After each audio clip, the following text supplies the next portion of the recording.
Welcome to Kinematics and Dynamics Laboratory. The experiment that we are going to see now is the determination of moment of inertia using the Bifliar suspension. Here you have the Bifliar suspension setup. Right? We can calculate three types of motion using this Bifliar suspension. One is the swing type of motion. This is called the swing type of motion.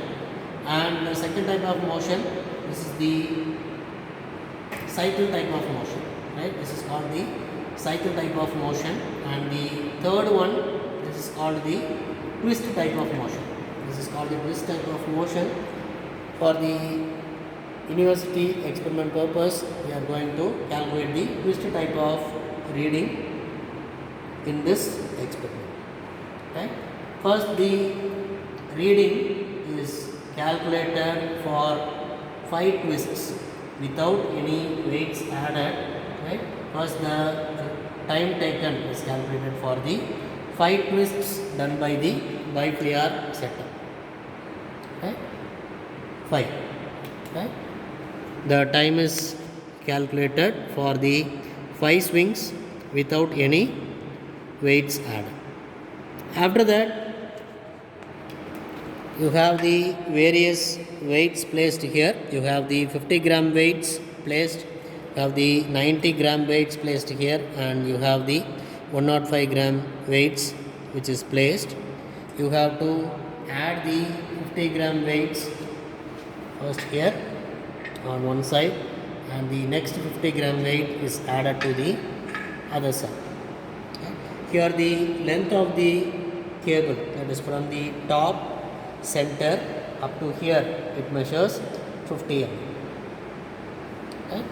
After adding the 50 gram weights, the same twisting movement is done for the 5 cycles and the time taken is noted. Now we are going to twist it, and the time is taken for the 5 twists. Starts now. 1, 2, 3, 4 and 5.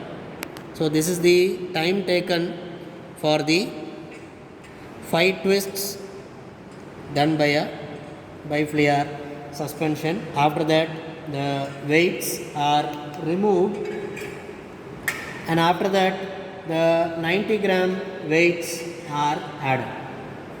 The 90 gram weights are added on both the sides.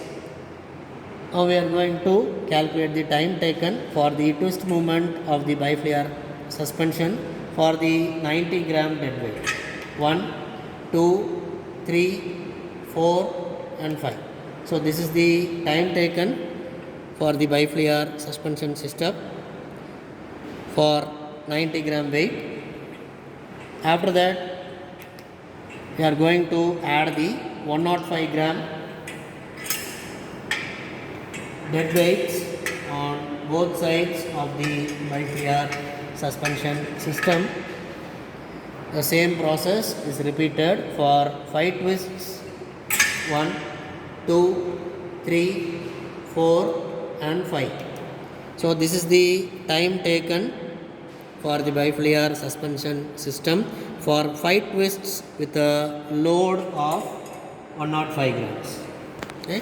The same process, it can be repeated for the swing also. We have the tabulation column for the Bifliar system. The length is noted in the centimeters and the distance is noted. Number of oscillations, we have taken it for 5 oscillations, and the time taken for the 5 oscillations with various dead weights are calculated, and the theoretical value and the experimental value are calculated using this formula. Right? You have the formula here. Using this formula, we can calculate the theoretical value and the experimental value. Thank you.